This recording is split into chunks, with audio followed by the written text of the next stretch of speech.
Pour cette petite vidéo, on va parler des diviseurs.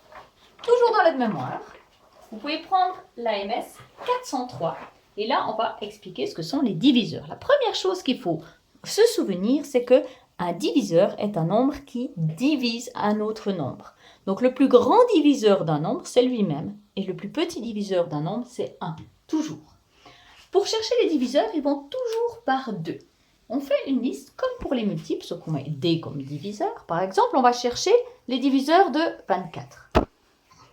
On met un égal. On fait une jolie accolade comme on a vu dans la petite vidéo des multiples.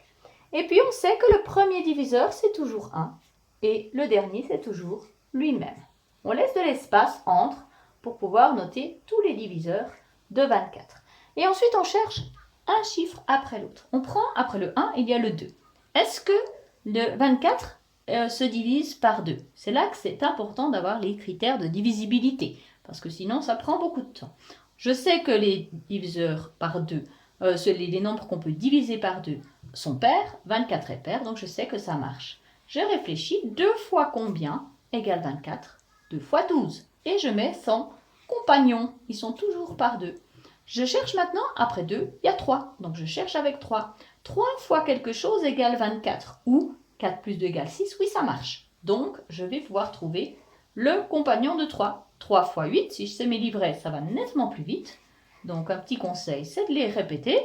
3 fois 8, 24, ça marche. J'essaye ensuite avec 4. Si je sais bien mes livrets, je sais que 4 fois 6, ça fait 24.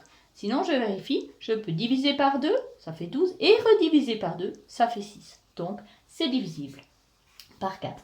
4 et 6. J'essaye maintenant avec 5. 5 qui finit par 0 ou 5, ça ne marche pas. Et ensuite, j'essaye avec 6 et je vois que le 6, je l'ai déjà. Donc, je n'ai pas besoin de continuer. Dès que je vois que le nombre que je trouve est déjà dans la liste, je m'arrête, je les ai tous. Donc là, je peux dire que les diviseurs de 24, c'est 1, 2, 3, 4, 6, 8, 12, 24. Et je les mets toujours dans l'ordre, ils vont toujours par 2. Voilà.